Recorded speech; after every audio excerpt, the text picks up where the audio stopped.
Espace TV, les grandes gueules, tout sur les dessus de l'actu.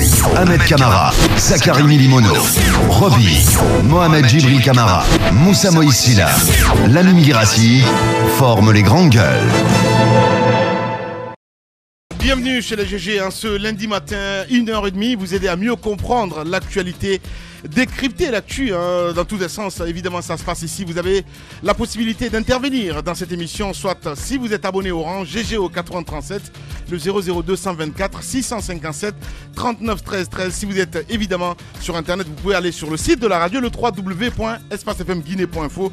Avec plaisir, nous allons relayer vos messages en direct dans l'émission. Bienvenue Ahmed Camara, bonjour. Merci, bonjour Lamine. Bonjour mon cher Tamba. Et bonjour Lamine. Bonjour Mohamed Mara, bonjour. Bonjour Lamine. Roby, bonjour. Bonjour. Bonjour à vous Djibril. Bonjour Lamine. Aboubacar Diallo, bonjour. Bonjour Lamine. Bonjour à tous. Politique week-end, on s'intéresse là-dessus évidemment.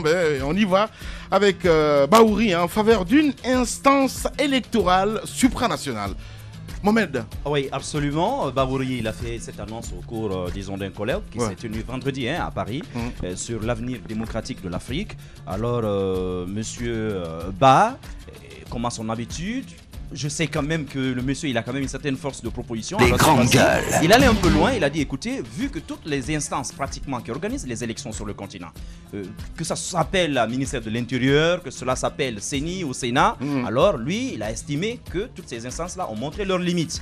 Donc aujourd'hui, qu'il faille penser réellement à mettre une institution supranationale qui puisse gérer les élections sur l'ensemble du continent. En clair pour les auditeurs. En clair pour lui, aujourd'hui quasiment, en ce qui concerne l'organisation des élections, les États devraient s'effacer au profit d'une autre instance africaine, comme si déjà l'UA n'avait pas montré ses limites, la Cour africaine des droits de l'homme n'était pas, disons, une promenade, comme si toutes les autres institutions au niveau de l'Afrique déjà ne nous faisaient pas suffisamment baver. C'est cela le problème. Voilà. Alors, oui, justement, les questions qu'il faut se poser, elles sont d'ordre structurel et d'ordre fonctionnel.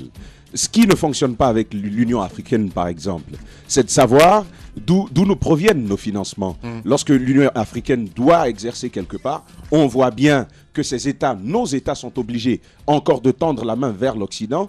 Et finalement, on a toujours dit que les institutions africaines étaient inféodées à celles internationales. On parle de communauté internationale, on parle d'Union européenne, on parle même de l'ONU. On se demande comment est-ce qu'on peut avoir une institution électorale africaine indépendante lorsque le financement de cette institution-là, globalement, ne proviendra pas d'Afrique comme ça l'est de nos institutions panafricaines. C'est quand même une question à se poser. Mais d'un point de vue de l'organisation, il faut quand même réfléchir à comment est-ce que ça va se faire. Parce que jusque-là, les États africains peinent à trouver l'Union africaine telle que le feu président Kadhafi l'avait proposé. On voulait les États-Unis d'Afrique, ça n'a pas fonctionné. On a aujourd'hui des institutions qui ne fonctionnent pas. Est-ce qu'une institution électorale qui soit africaine, mais qui soit indépendante, est un rêve réaliste? Je dis que là, Bahouri est allé un peu trop loin. Moi, je parlerais plutôt d'utopie. Je pense que ces appels à la mise en place d'une telle structure s'apparentent à mes yeux à un projet irréaliste, à un rêve sans lendemain. C'est pas interdit de rêver. Oui, effectivement, on peut rêver, mais sauf il faut quand même rester réaliste, parce que au-delà des problèmes que Tamba soulevait, il y a un problème de faisabilité. Est-ce que on sait que sur le continent, il y a de plus en plus de velléités souverainistes? Il y a quand même la souveraineté des États qu'il faut respecter, même si je peux effectivement donner un certain crédit à cette proposition compte tenu de l'organisation des élections en Afrique. On sait que les élections sont très mal organisées, elles sont conflictogènes, les organes qui sont chargés de les organiser n'inspirent pas confiance aux yeux des acteurs. Pratiquement dans la plupart des pays. C'est une constante, c'est un constat général. Surtout dans les pays francophones. Je pense qu'aujourd'hui, il faut pas rêver et il ne faut pas faire de la spéculation. C'est une proposition, mais à mon avis, cette proposition ne risque pas de voir le jour. C'est une question qui soulève aussi. Mais non, il faut dire d'abord que ce n'est pas une spéculation. Et je suis d'accord avec tous les autres qui ont parlé de rêve. Et quand on parle de rêve, qui rêve seul n'est que pur rêve, mais quand on rêve ensemble, je pense que Bahouri est en train de rêver seul.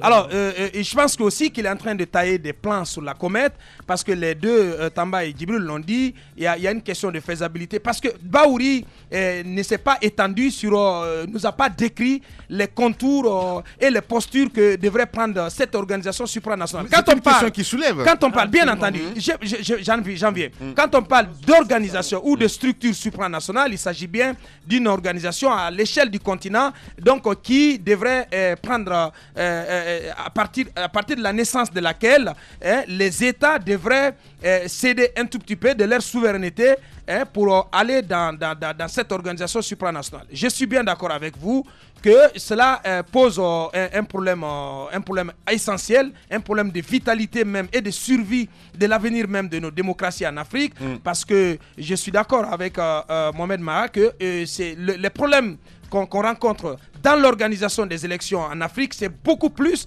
dans les pays d'expression francophone, et ailleurs ça se passe tant bien que mal, mais en Afrique francophone, vous l'avez remarqué, partout où des élections sont organisées, il y a beaucoup de contestations, et la plupart des griefs sont dirigés vers la CENI, donc l'organe qui est chargé de l'organisation des élections. Donc c'est important, cela pose une question vitale, une question essentielle sur l'avenir de nos démocraties. Est-ce qu'il faut continuer à laisser les CENI organiser ces élections dans leur composition actuelle, dans leur structure actuelle? J'ai dit non, parce que le débat, il va se poser dans notre pays. Moi, je l'ai dit dans une de mes chroniques, il faut cette CENI-là, dans sa configuration actuelle, il faut la gommer, il faut la assurer pour faire place à une CENI plus technique. Je pense que dans notre pays, c'est une réalité qui crève les yeux. Voilà, Abakadel, allez-y, Ahmed. Voilà, une fois qu'on parle de CENI technique, je pense qu'il n'y a pas lieu de demander une institution les grandes gueules pour organiser des élections.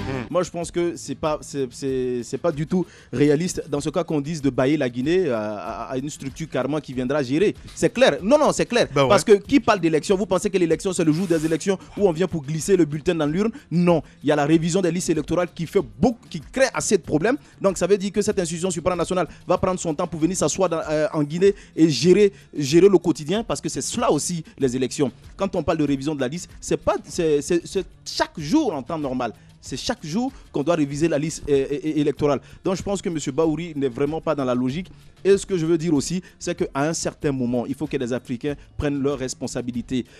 Aboubakar l'a dit, il faut une CENI technique, mais nous devons apprendre à nous faire confiance. Les dirigeants doivent donner ce ton-là. Quand les dirigeants ne donnent pas ce ton, c'est tout à fait logique aussi que la classe politique, l'opposition dans sa globalité, ne fasse pas confiance aux actions du pouvoir. Et c'est ce que nous enregistrons sur le terrain. Je pense que le pouvoir a la main dans la pâte. C'est à ce pouvoir de donner cette confiance. Les grandes gueules. Le rôle des pouvoirs en place est essentiel. On parle d'organisation suprême. Permettez à Bahouri de faire des propositions. C'est lui qui sait. Mais ce qu'il faut dire surtout, c'est que peut-être qu'il faut juste donner une forme juridique à la chose. Parce qu'elle existe apparemment, cette histoire d'organisation internationale. Il y a les observateurs qui viennent assister aux élections. C'est-à-dire observateur, il observe. Oui, mais non, je veux dire... Mais attendez. Ça y est. Allez-y, Roby. Permettez-moi d'aller jusqu'au bout de mon idée, parce que je me répète. Voilà. Je dis que peut-être qu'il faut donner une forme juridique à la chose et un nom. Sinon, elle existe. Entièrement d'accord. Mais il y a des observateurs. Mais attendez.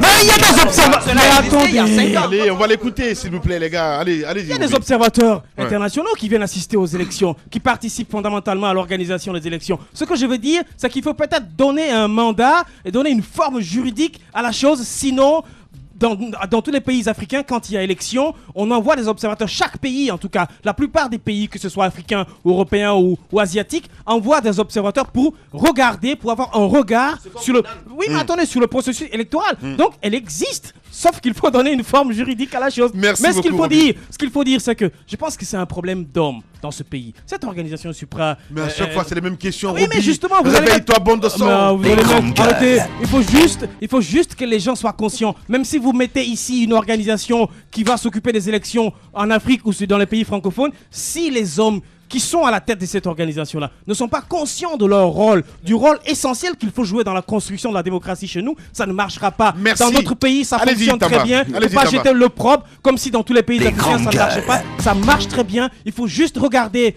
chez les voisins, comment ça se fait. Il faudrait que les pouvoirs publics puissent être beaucoup plus réalistes. Voilà, c'est tout. Voilà. Je suis fou, c'est ça. Allez-y, Tamba. Roby parle de cette institution électorale comme d'un chauffeur faré qu'on irait acheter ici à Matoto. Ce n'est pas facile. Non, on est très sérieux. Je vais vous dire. Allez-y. Je veux rappeler à Roby deux choses. Il ne s'agit pas d'observation électorale. Observation, même en Guinée, il y a des ONG qui ont observé ces élections. Mais je dis qu'il faut donner un cadre juridique à la chose. Écoutez-moi très bien ce que je dis. Donner justement un cadre juridique à la chose, ça implique pas mal de questions, d'éléments à prendre en compte. Je veux quand même revenir là-dessus. Allez, Roby. Allez-y, Tamba. Deuxièmement, il a cité le cas ivoirien. Nous savons tous à l'intérieur de ce studio que le cas ivoirien est sérieusement différent d'un cours électoral normal. Ce n'était pas un processus électoral normal. Donc il faut comprendre qu'à des mesures extraordinaires, exceptionnelles, à des éléments exceptionnels, on a des mesures exceptionnelles. Mais écoutez, Lamine, c'est très important.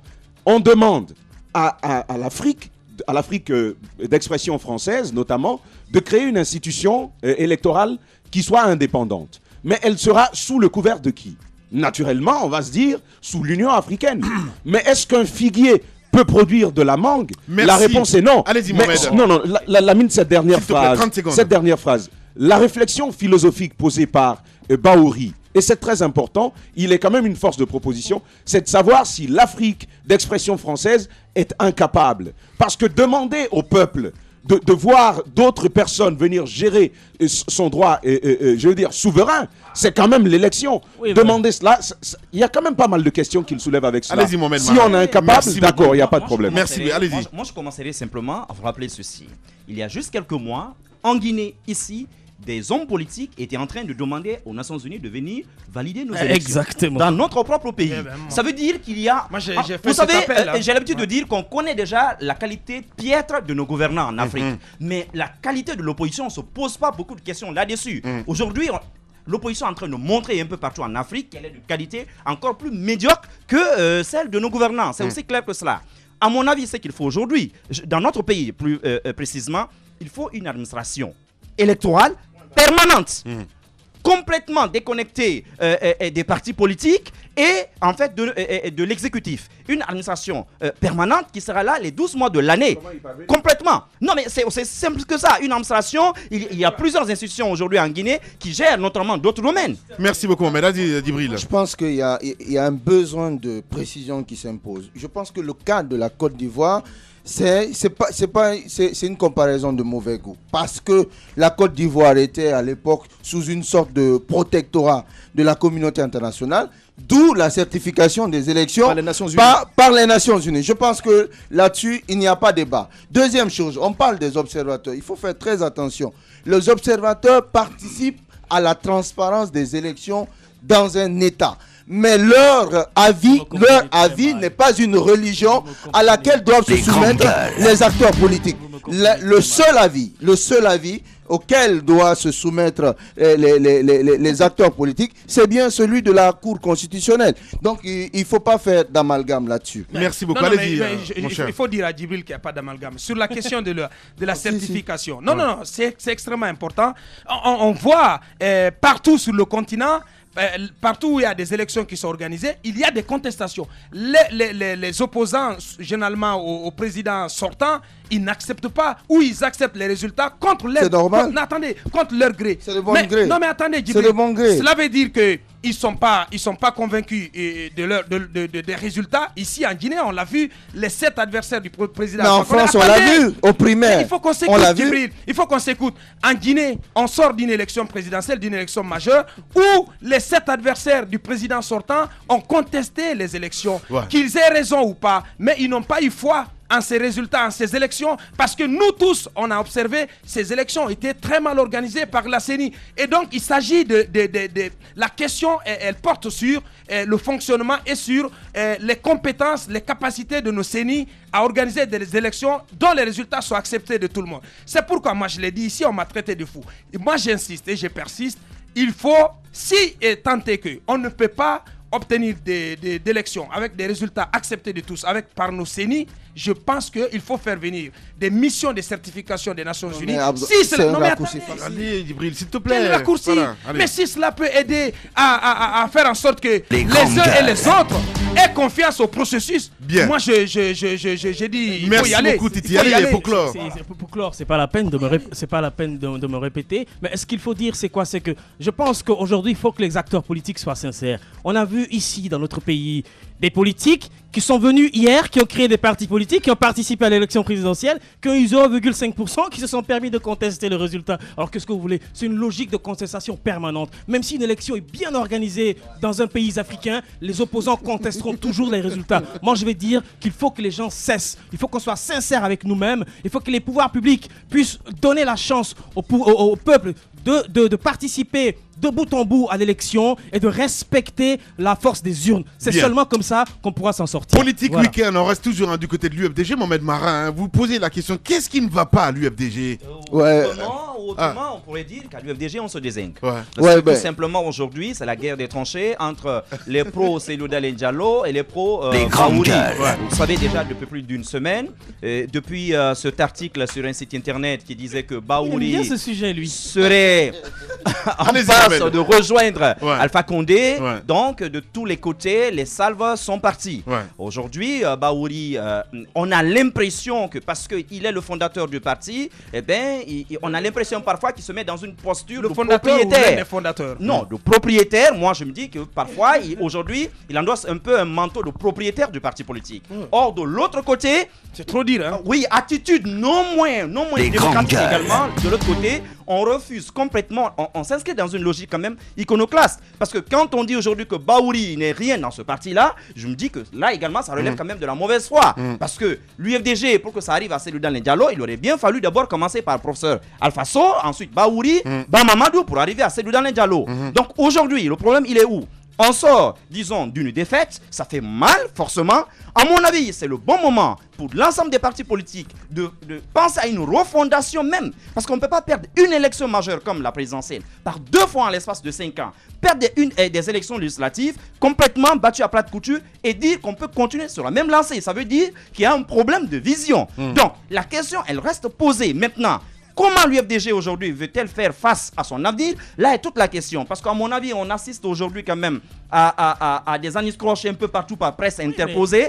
Cela, à mon avis, n'est pas très responsable. Parce que si l'UFDG n'est pas capable de rassembler aujourd'hui ses propres forces qui sont là, j'entends parfois, par exemple, ce week-end, Dr Fodé Oussou qui va jusqu'à dire ceux qui veulent partir, la porte est ouverte, ils peuvent partir. Ben, d'autres peuvent venir. À mon avis, ce n'est pas le langage qu'il faut aujourd'hui. Parce que si quelqu'un qui est présenté comme un des fondateurs historiques aujourd'hui est balayé de revers de la main, ceux qui veulent venir vont se poser aussi de la question quant à leur avenir. Maintenant, la question, est-ce qu'on ne peut pas se demander si l'UFDG peut changer de tête ou de stratégie? Est-ce que c'est une question taboue? Allez-y, Ahmed. Changer de tête ou pas, comme je l'ai dit, quand on parlait du RPG ici, si ça ne peut pas nous aider à construire la Guinée, on s'en fout. C'est leur problème qui gèrent leurs oignons. C'est eux qui ont créé ce parti politique. Ben, s'ils ne peuvent pas régler les problèmes à l'intérieur, c'est pas notre problème. Mais au même moment, moi, j'ai pas de conseil à leur donner. C'est clair, j'ai pas de conseil. Je pense que ce sont des responsables qui sont capables, qui sont capables de savoir ce qui est bon et de ce qui n'est pas bon. Non, s'il vous plaît, monsieur Roby. Allez-y. Ce qui reste clair, fondateur ou pas, c'est eux qui savent. Mais l'UFDG, quand je l'ai signalé ici la dernière fois qu'il y avait des problèmes, c'est Tchangel qui dit non, il n'y a pas de problème, il y a ceci. Je l'ai bien dit, il y a des problèmes. Et il faut savoir quand même lire dans le microscope. Je suis parfaitement d'accord avec lui de toutes les façons. Il est communicant, il cherche à arranger. Mais moi, je ne suis pas là pour arranger. Moi, je suis là pour dire la vérité et analyser à ma manière. Ce qui reste clair, c'est qu'il y a des problèmes aujourd'hui dans ce parti. Si on ne fait pas attention, comme je l'ai dit, comme dans tous les partis. Voilà, comme le RPG, où il y a également des problèmes qu'on appelle un grand parti, l'UFDG également qu'on appelle le grand parti aussi de l'opposition, risque également de se fondrer comme d'autres partis politiques l'ont été dans ce pays. Allez-y, Tamba. Il faut rappeler que Tchangel avait même dit que Ahmed il parlait pas français. Mais revenons au sujet, ce qui est très important pour nous ce matin. Moi, je me pose la question toute simple. Mon Dieu. Est-on démocratique au sein de l'Union des forces démocratiques de Guinée? C'est la question qu'il faut se poser. Est-ce qu'on peut dire ce que l'on pense librement de M. Seydou Dalein Diallo sans essuyer les revers de l'organisation au sein de l'UFDG? Parce qu'on a vu monsieur Barry qui a été finalement exclu de ce parti. Mais il continue à maintenir que il est UFDG et il le sera toujours. Alors, on a quand même lu, personnellement j'ai lu les propositions de monsieur Barry. Qu'est-ce qu'il déplorait au sein de l'organisation de l'UFDG, au sein de la marche de ce parti politique? Il faut dire quand même, il faut avoir le courage de reconnaître que c'était assez sensé. Sa démarche était nettement logique dans une structure qui se veut démocratique. Oui, mais s'attaquer à son parti dans les médias, le traîner. Non, mais attendez, c'est important. Les forces de proposition venant des membres du parti, parce qu'il était à un moment donné auprès du président Selou, assistant à la communication, je ne sais plus. C'est important. Moi, je suis d'accord. Attaché de presse. Je suis d'accord que ce monsieur Barry fasse des propositions, vous l'avez dit, il a fait des propositions intéressantes, mais on l'a vu aussi dans les médias s'attaquer au président Selou, à sa gestion, à sa façon de faire. Je pense qu'il y a une discipline au sein de toutes nos formations politiques. Non, mais on ne peut pas condamner la Selou Dalein Diallo d'avoir exclu, d'avoir pris cette décision contre ce trublion, entre guillemets, parce que si on ne peut pas se soumettre au règlement intérieur, aux règles de discipline, mais dans son parti, qui vous dit qu'il n'a pas la liberté de s'exprimer? Bahouri est en train de le faire à sa manière. Bahouri, il prend de temps en temps, et maintenant c'est beaucoup plus, avec beaucoup d'acuité, il va à l'encontre, il rame à contre-courant de toutes les initiatives et propositions qui viennent de son parti. C'est important. Pour autant, on n'a pas exclu Bahouri. On fait du 2 poids 2 mesures. La preuve, c'est qu'il garde toujours son influence. Je pense que M. Barry n'a que ses yeux pour pleurer. Mais ce qu'il faut dire, c'est quoi? Il faut remarquer qu'après ces élections, lorsque sur un ring, vous prenez un coup KO, vous vous réveillez difficilement. Au moins l'UFDG communique. Il y a des partis comme Groupe, etc., qui ont encore du mal à se mettre debout parce que le coup était fatal. Donc ce que je veux dire, c'est quoi? C'est qu'aujourd'hui, le problème entre Bahouri et Aladji Selou Dalein Diallo ne date pas d'aujourd'hui. La question électorale vient soulever un problème qui date d'il y a longtemps. Ce sont des problèmes personnels, parfois qui se sont transportés à un problème politique. Ils n'ont pas réglé ça depuis le début. Ce n'est pas maintenant qu'ils vont le régler. Il est clair qu'au sein de l'UFDG, il y a une scission d'il y a très longtemps. Il y a le camp Bahouri et il y a le camp Selou Dalein Diallo. Et puis, il y a des réfractaires comme Barry qui sont là. C'est pas lui seul, il y en a plein d'autres. Encore une fois, au sein des formations politiques, c'est là où le germe de la démocratie doit commencer. Merci, on pointe du doigt à l'UFDG, mais il y a beaucoup d'autres partis qui ont des problèmes. Je pense que Abouakar souffre d'un mal. C'est celui de la cécité. Non, je vous le dis. Parce que remettre en cause le débat à l'intérieur d'un parti politique relève, à mon avis, d'un aveuglement que je ne saurais qualifier. Systématique. Écoutez, quand vous prenez la France, il y a un débat au sein du Parti Socialiste. Il y a des frondeurs qui n'hésitent pas à tirer à boulet rouge sur la politique du gouvernement. Je pense qu'aujourd'hui, Tamba a soulevé une très bonne question. Aujourd'hui, est-ce qu'il peut y avoir une voix dissonante au sein de l'UFDG? Moi, je dis non. On ne peut pas se faire passer pour un parangon, pour un parangon de la démocratie et ne pas promouvoir la démocratie au sein du parti politique qu'on préside. Merci, bienvenue chez les GG. Politiciens véreux, fonctionnaires corrompus, promoteurs immobiliers voyous, justice passive. La Guinée devient-elle mafieuse? Les grandes gueules d'Adafo Média ne lavent pas plus blanc, mais vous permettent de défendre votre pays en vous informant. Avec les grandes gueules d'Adafo Média, dénoncez les turpitudes, nous garantissons le secret des sources. Envoyez vos documents à espacefmguinée.info, rubrique Contact. Les grandes gueules d'Adafo Média, ou le socle de la liberté d'expression en Guinée. Oui, on revient dans un instant, évidemment, continuez à réagir, GG au 8037, le 002 124 657 39 13 13. On va s'intéresser à d'autres sujets, enseignement préuniversitaire et supérieur. C'est la rentrée des classes ce lundi 9 novembre au compte de l'année académique 2015-2016. Une double rentrée donc dans un contexte de crise sanitaire Ebola, au-delà des questions infrastructurelles. Donc, c'est qu'il y en a en jeu. Donc, c'est l'avenir même de l'école guinéenne. Quel est le diagnostic dans le secteur de l'éducation guinéenne? Comment améliorer le système éducatif guinéen, entre autres, des questions posées ce matin chez les GG. On revient dans moins de 3 minutes. Les grandes gueules. Tout sur les dessous de l'actu.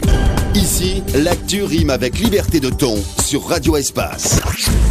mais aussi sur Espace TV. Nous sommes ensemble jusqu'à 10h30. Merci à vous qui nous écoutez sur Kania Zik FM, Zali FM du côté de Zérekoré. On part avec quelques messages voilà, des auditeurs. Et oui, Tchangel qui réagit encore ce matin.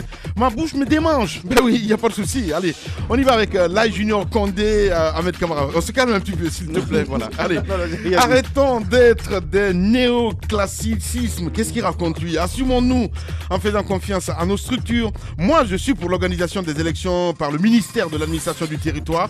La contestation des résultats par les opposants en Afrique est culturelle, Lamine. Il le dit si bien. Notre ami Lai Junior Condé, Ahmed Tidiane de Koza, supranational ou international, je me dis que le problème est de nature toute différence pour le cas guinéen. Même si c'est l'imam de la Mecque ou le pape qui organise les élections en Guinée, nous trouverons toujours des choses à redire, il n'y a pas de souci. On part avec GGO 8037. Non, Djibril, il souffre plutôt de myopie. Merci Ahmed. Il a dirigé l'UFDG, que cela soit clair. C'est Ousmane Diallo qui nous envoie ce message. Le tronçon Symphonie à Kabélé ne marche pas. C'est un auditeur qui nous alerte en direct. Sinon, Yagissa, Alpha Condé est le pire dictateur de Guinée. Il n'a jamais connu, il monte les uns contre les autres. Voilà. Bonjour, si l'UFDG est responsable, c'est le moment de se lever. Je ne comprends pas ce qu'il veut dire. Bonjour les GG. Pensez-vous que vous portez beaucoup d'attention à propos de Baourine? Simple proposition personnelle. Vous faites un débat. Voilà. Même je ne comprends pas franchement. Bonjour Lamine. Ouais, j'aime le raisonnement du pas à peuple. Ahmed Kamaral, c'est le seul journaliste neutre et pense trop. Qui pense au bas peuple, il veut dire. Voilà. Dan qui nous envoie ce message. Je m'arrête là-dessus. Un autre message. Touré Ibrahima depuis Caporo. Pourquoi vous faites passer les messages qui font éloge et laissez ceux qui vous critiquent? Mais non, pas du tout. Mais la preuve, on lit en direct, mon grand. Alors là, pas du tout. On ne censure rien d'ici. Allez, on y va avec quelques sujets. Abakadalo, on va essayer de s'intéresser, pourquoi pas, à l'éducation, la rentrée universitaire. C'est bien, c'est scolaire effectif ce lundi. C'est d'abord assez rare pour être souligné que cette année, on aura cette double rentrée, la rentrée pour nos écoliers, mais aussi pour nos étudiants. Donc, cela se passait autrement dans le passé, parce que c'est le pré-universitaire qui ouvrait le bal et suivait quelques semaines plus tard l'enseignement supérieur. Alors, cette année, il faut expliquer que cette situation s'explique par le fait que au niveau de l'élémentaire, du pré-universitaire, il y a eu 2 reports. Et la rentrée, elle avait été fixée au 7 octobre. Par la suite, elle a été fixée au 19 octobre. Et à cause du contexte électoral assez surchauffé, cette rentrée n'a pas pu avoir lieu. Donc, elle va avoir lieu aujourd'hui, cette double rentrée. Mais moi, j'ai dit qu'au-delà de l'aspect infrastructurel, sur lequel on peut avoir des débats, parce que le gouvernement, en tout cas au terme du premier mandat d'Alpha Condé, a présenté un bilan de plus de 5000 salles de classe construites sur 5 ans et comparé à 1000 et quelques sur 10 ans. Donc le gouvernement a présenté cela comme un trophée de chasse. Moi je dis qu'il faut aller au-delà de ça. Je sais qu'il faut que les élèves et les étudiants soient installés et étudient dans des cadres assez adéquats. Mais la question aujourd'hui, c'est l'avenir même de l'école guinéenne. Moi je dis, et peut-être que Tamba me rejoindra sur le coup, l'école guinéenne est en danger. Parce que aujourd'hui, si vous avez remarqué, et dans la plupart des cas, pour ceux qui enseignent à l'université, Djibril, Mohamed Mara, ils sont là, à l'université, vous ne pouvez pas avoir sur 100 étudiants, c'est pas évident d'avoir un étudiant qui puisse vous rédiger un texte, un paragraphe, sans commettre au moins une dizaine de fautes. Je pense qu'ils conviendront avec moi. Et moi, je vous dis, dans mon cas personnel, parce qu'à un moment donné, on avait commencé à donner des cours, mais j'étais assez découragé de savoir qu'en face de moi, c'était même pas des étudiants, c'était même pas des lycéens, comparé à nous, à l'époque, quand on faisait le lycée. Donc, il y a une dégradation assez continue, assez lamentable du niveau de l'enseignement guinéen. Il faut aujourd'hui qu'on essaie de repenser les choses. Moi, je pensais, en toute honnêteté, qu'à l'occasion de cette rentrée, avant cette rentrée, qu'on aurait fait un forum national sur l'éducation où on allait poser des questions sur l'avenir même de notre système éducatif. Parce qu'aujourd'hui, le mal est là. Je pense qu'il faut savoir l'attaquer à la racine. C'est depuis l'élémentaire. À partir de là, si la formation de l'élève, de l'écolier, de l'apprenant est faussée, il va sans dire que cela va se répercuter sur tout son cursus jusqu'au bout. Mais moi, je suis entièrement d'accord avec Abouaka parce qu'aujourd'hui, quand on examine le niveau des étudiants, pour ne parler que d'eux, on a l'impression qu'ils n'ont pas un niveau bas, mais un niveau souterrain. Je pense que c'est assez grave. Aujourd'hui, moi, je me pose la question, comment les gens parviennent à passer d'une classe à une autre? Je pense qu'il faut instaurer, parce que c'est pas seulement le fait de critiquer, il faut faire des propositions. Il faut rendre nos écoles compétitives. En quoi faisant? En instaurant un critère de compétitivité. C'est-à-dire que périodiquement, les autorités doivent être à mesure de juger les écoles qui enregistrent de bons résultats, les écoles qui se conforment, n'est-ce pas, aux critères de compétitivité, ce qui permettra sans doute aux autorités d'éliminer ou de supprimer carrément les écoles qui font de la figuration, qui ne sont que des figurines sur un papier de musique. Aujourd'hui, quand vous prenez les universités qui naissent comme des champions en Guinée, combien d'universités répondent aux normes? Combien d'universités procurent, n'est-ce pas, ou vous offrent une qualité d'enseignement qui soit digne de nom? Quand vous envoyez les étudiants lors des compétitions internationales ou continentales, vous êtes dans votre petit soulier parce que l'enseignement à la base est... Oui, oui, mais si, très souvent quand on envoie des étudiants sur la scène continentale, on est quand même dans nos petits souliers. Je suis pas d'accord. Les grandes gueules. Ce qu'il faut dire, c'est qu'il faut ici situer la responsabilité de tout le monde. C'est pas le fait qu'il y ait des pléthores d'universités qui est le problème. C'est pas parce que les professeurs n'ont pas l'intelligence. Il y a des professeurs qui sont très bien formés, qui ont une qualité de formation extraordinaire, mais qui sont pas bien rémunérés et qui sont sous le poids de la corruption. Ça, c'est la responsabilité des professeurs qui parfois ne donnent pas de l'enseignement de qualité parce qu'ils sont obligés d'en faire plus dans la journée. Et la responsabilité des parents qui ont complètement démissionné à la maison. Abakar parlait de la base. Les enfants aujourd'hui, les parents ne les suivent pas à la maison. Ils sont libres de faire ce qu'ils veulent. Et au-delà de ça, il y a la responsabilité des enfants même qui ont complètement démissionné. Le langage SMS a pris le dessus. Vous voyez, tout le monde est sur Facebook. Même quand on se fait des SMS, ma pin, comme DAB, etc. Ce sont des termes. Attendez, écoutez, c'est très important ce que je dis. Ça ne se contrôle pas. Aujourd'hui, vous avez des enfants qui écrivent des SMS à leurs parents en utilisant des mots comme DAB, etc. Et après, je pense que ce sont des choses qu'il faut corriger. L'orthographe, c'est là où ça commence à baisser. Les parents doivent être très pointueux. Regardez les cahiers des enfants à l'école, regardez qu'est-ce que l'enfant écrit dans son téléphone comme texto, etc. Je ne veux pas dire de surveiller systématiquement les téléphones des enfants, mais il faut situer la responsabilité de tout le monde. Je pense qu'il faut un grand débat sur le système scolaire guinéen. Merci beaucoup. Allez-y, Mohamed Mara. Je pense qu'il y a au moins 3 niveaux qu'il faut quand même examiner si on veut vraiment relever aujourd'hui le niveau de notre école. Il y a d'abord celui des programmes. Qu'on le veuille ou non, ces dernières années, on a tellement revu les programmes à la baisse que le niveau vraiment laisse à désirer. Moi, des calculs mentaux que je faisais en classe de 6e année, aujourd'hui, vous avez un enfant qui est au collège, jusqu'en 10e année, pratiquement, il ne peut plus. On a trop simplifié, on a dilué les programmes d'enseignement dans notre pays. Ça, c'est le premier niveau. L'autre niveau, c'est la formation des formateurs, c'est-à-dire des enseignants. Comment voulez-vous qu'un maîtrisard vienne former des maîtrisards? Ce sont en réalité des maîtrisés qui vont sortir des universités. C'est ça un autre problème. Aujourd'hui, n'importe qui s'improvise enseignant dès le moment où il n'a pas d'emploi. C'est exactement le même phénomène que dans la presse. Et ça, c'est un grave problème. Ouais. Aujourd'hui, vous êtes homme d'affaires, vous avez le droit tout de suite de bâtir quelque part un immeuble, d'y mettre du mobilier, et immédiatement, on dit que vous avez une université. Ouais. Et attention, à ce niveau-là, les complicités sont à des niveaux insoupçonnés. Parce que le président de la République l'a dit plusieurs fois, on le sent qu'il ne veut lui-même pas du tout continuer à subventionner ses universitaires. Mais aujourd'hui, que ce soit à l'Assemblée nationale ou au ministère de l'Enseignement supérieur, jusqu'au niveau de la présidence, il y a des gens qui sont impliqués dans cette magouille-là jusqu'au cou. Un autre niveau, c'est en Guinée où vous voyez un surdoué partager les bancs avec quelqu'un qui doit être dans un atelier de menuiserie. Ça fait partie des incongruités. Oui, Oui, absolument. attention, Tout à l'heure, Djibril grandes disait gueules. que nos étudiants, une fois à l'étranger, ne peuvent pas tirer leur épingle du jeu. Ce n'est pas exact. Moi, je vous donne des exemples. Récemment, il y avait un concours entre étudiants de médecine de la sous-région. Les étudiants guinéens sont allés laminer les autres. Au Maroc, très régulièrement, des étudiants guinéens sont classés comme les meilleurs chaque année quasiment au Maroc.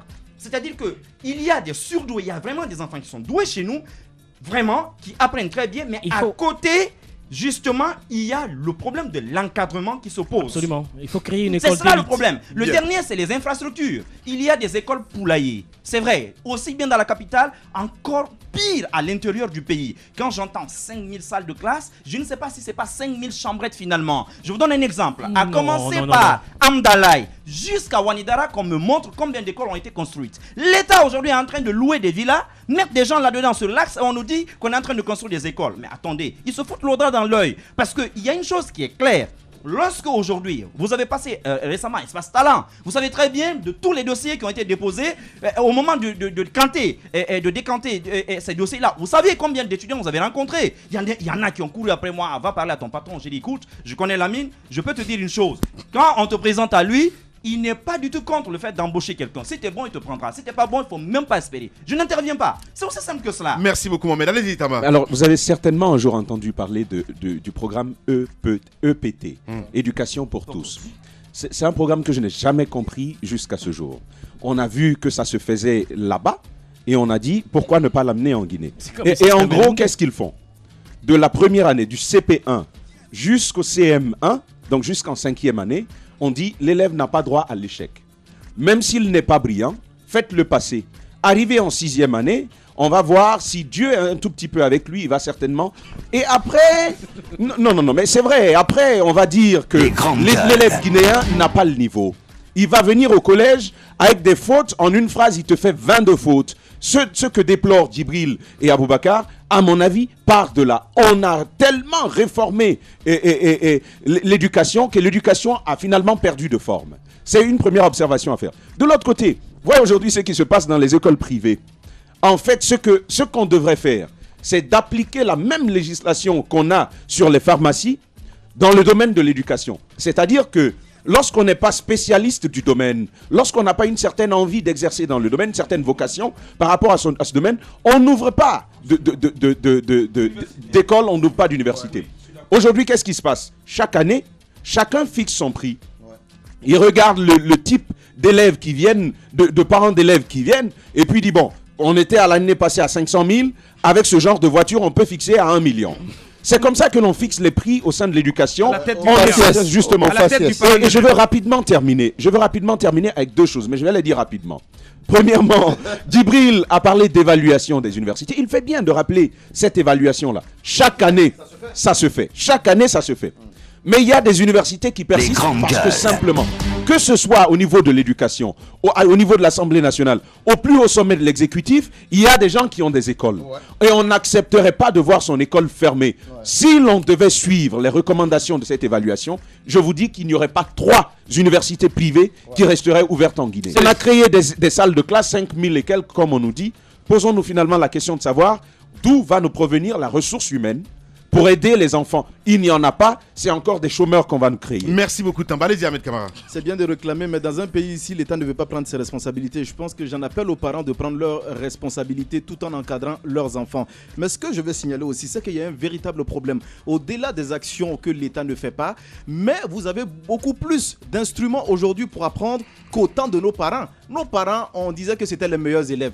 Quand on prend le temps de Sékou Touré ou même avant, on disait que c'était les meilleurs élèves. On dit qu'ils avaient le niveau. Sékou Touré, on a d'ailleurs vu, il n'est pas allé à l'université, mais s'exprime mieux que ceux qui sont allés à l'université. Ces ministres également, beaucoup parmi eux ne sont pas allés à l'université. Mais posez-vous la question, pourquoi eux, ils ont réussi à apprendre et nous qui avons tout à notre disposition, nous qui avons Internet, nous n'arrivons pas à apprendre. Je pense qu'il y a un véritable problème. L'élève guinéen aussi est paresseux. C'est ça aussi la réalité. La réalité, c'est que l'élève guinéen n'aime pas apprendre. Je suis d'accord aujourd'hui que l'État mette, de toutes les façons, l'État doit mettre tout à la disposition de ses élèves aujourd'hui pour qu'ils apprennent. Mais l'élève guinéen doit prendre ses responsabilités parce que aujourd'hui, comme je l'ai dit, on a pratiquement tout. Internet, vous vous asseyez aujourd'hui, vous pouvez voir les cours qui sont dispensés dans de grandes universités qui peuvent vous permettre d'améliorer votre niveau. Donc je lance la sonnette d'alarme de ce côté.